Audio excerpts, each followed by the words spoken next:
ઉપરનું ઢાંકણીનો ઘસારો છે, ઉપરની ઢાંકણીનો ઘસારો છે. એટલે ઢાંકણી ઉપરના હાડકાને ઘસાય છે, એટલે પ્રી પટેલાર આર્થરાઇટિસ છે. તો એના માટેની એક્સરસાઇઝ, ફર્સ્ટ એક્સરસાઇઝ, ઘૂંટણની નીચે દબાવવાનું, જેટલું બનેલું નીચે દબાવવાનું, ટાઈટ જોરથી દબાવ્યું, ટાઈટ કર્યું અને પંજેતાની બાજુ ખેંચ્યું.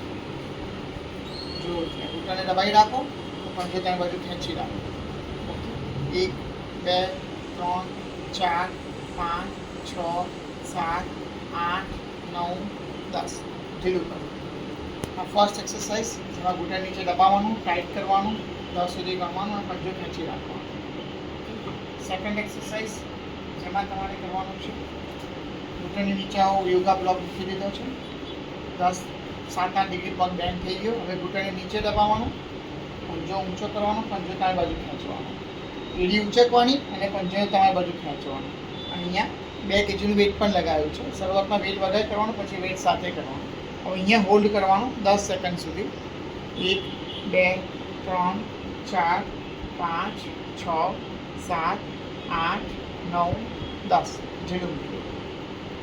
આ સેકન્ડ એક્સરસાઇઝ, બધી જ એક્સરસાઇઝ એમને 10 વાર ઘરે કરવાનું, 7 થી 10 વાર, અને બધામાં 10 સુધી કાઉન્ટ કરવાનું.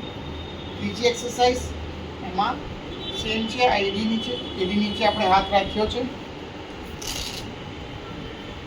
અહીંયા હાથ રાખ્યો છે અને પેશન્ટને વાળો, એડીમાંથી વાળો વાળો વાળો, ઘૂંટણ આટલો જ વાળવાનો છે અને એડી નીચે દબાઈ રાખવાનું છે. એડી નીચે ધક્કો મારી રાખ્યો, પગને પણ વાળીને રાખ્યો અને આને ટાઈટ કર્યું, નીચેના મસલ્સને ટાઈટ કર્યું. ઓકે, એડી નીચે ધક્કો માર્યો, પગને ઘૂંટણમાંથી 5 10 15 ડિગ્રી જેટલો વાળી રાખ્યો છે, 10 થી 15 ડિગ્રી, અને આ નીચેનો મસલ ટાઈટ કર્યો. આ સ્ટેટિક હેમસ્ટ્રિંગ એક્સરસાઇઝ. અહીંયા બી દબાવીને એને 10 સેકન્ડ સુધી હોલ્ડ કરવાનું.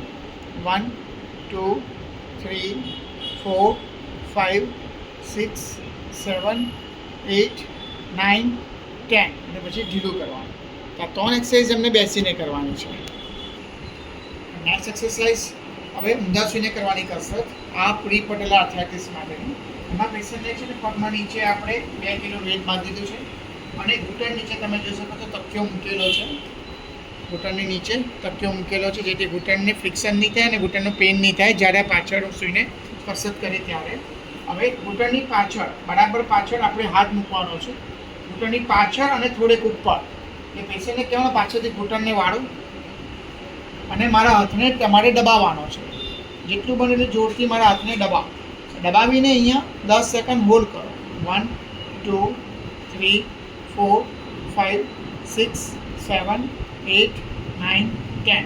પેશન્ટ જેટલું અંદર જોર આપે છે એટલું આગળથી પટેલા ઉપરનું ફ્રિક્શન દૂર થશે, એટલું જ અંદરનો ઘસારો દૂર થશે, એટલું પેશન્ટનું પેઇન ઓછું થશે. પાછો ધીરે ધીરે સીધો કરી કાઢો. આ કઈ ઊંધા સૂઈને કરવાની કસરત. નેક્સ્ટ એક્સરસાઇઝ છે ઊંધા સૂઈને કરવાની. મેં પેશન્ટને હાથ છે આપણે થાપા નીચે મૂકાઈ દીધો છે બંને બાજુ. પેશન્ટને કહેવાય છે ઘૂંટણમાંથી 90 ડિગ્રી પગને વાળે, પાછળ પંજા પાસે આપણે હાથ રાખ્યો છે. હવે મેં 90 ડિગ્રી વાળીને હવે પાછળથી પગને ઊંચો કરવાનો છે, મારા હાથને ધક્કો મારવાનો છે. 1 2 3 4 5 6 7 8 9 10 અને ઢીલું કરવાનું છે. આ કસરતથી એમના બટક્સ માટે છે અને જે આ પાછળની બટક્સથી પણ હેલ્પ કરશે અને આગળના ઘૂંટણના મસલ્સને પણ સ્ટ્રોંગ કરે છે. ઘૂંટણના મસલ્સને બેલેન્સ કરવા માટે તેને આ એક્સરસાઇઝ ખાસ કરવાની છે. છેક લેવાનું, પાછળ ધક્કો મારવાનો, ઊંચું કરવાનું, જેટલું બને એટલું ઊંચું કરવાનું. અહીંયા પીલો ઉપરથી, તકિયાની ઉપરથી પંજો ઘૂંટણ ઊંચો કરવાનો છે, હોલ્ડ કરવાનું 10 સેકન્ડ અને ધીમેથી મૂકવાનું. રિલેક્સ. આ થઈ ગઈ ઊંધા સૂઈને કરવાની સેકન્ડ એક્સરસાઇઝ. નેક્સ્ટ એક્સરસાઇઝ છે જેમાં સાઈડમાં સૂઈને કરવાનું છે. લેફ્ટ લેગમાં પ્રોબ્લેમ છે, આપણે ઉપરની બાજુ રાખવાનું. નીચેનો રાઈટ લેગ છે ને આપણે 90 ડિગ્રી ઘૂંટણમાંથી વાળી દેવાનો છે. 2 ઘૂંટણની વચ્ચે એક તકિયો રાખવાનો છે. પેશન્ટ આખું સાઈડમાં સૂઈ ગયું છે, ઉપરનો પગને સીધો રાખવાનો છે ઘૂંટણમાંથી.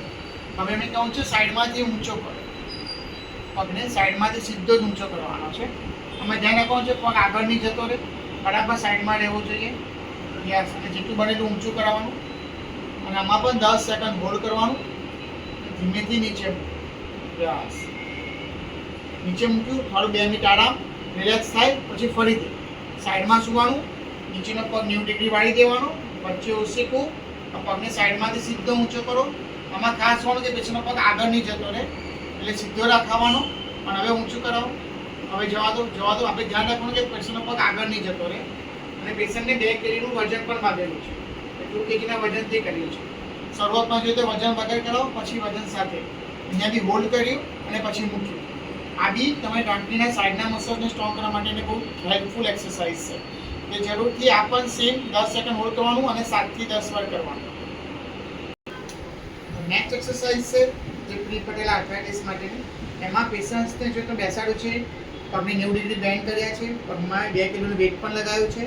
ખાસ વસ્તુ એ જોવાની છે આમાં તમારે પગની આ પગ ડાબા પગની એક્સરસાઇઝ કરીએ છીએ એની નીચે આપણે તકિયો મૂકેલો છે. આ બહુ ઇમ્પોર્ટન્ટ છે આ તકિયો મૂકવાનું. હવે એ તકિયો અહીંયા કે એની ઉપર પગ મૂક્યો છે અને હવે પેશન્ટ થોડુંક આગળ આવી જાઓ. યસ. હવે એની કામ 2 ઘૂંટણની વચ્ચે બોલને દબાવવાનું છે. યસ. 2 ઘૂંટણની વચ્ચે બોલને દબાયો, પણ દબાઈને જ કસરત કરવાની છે. હવે દબાવીને પછી તો પેશન્ટને ડાબા પગનો પગ ઊંચો કરો, સીધો.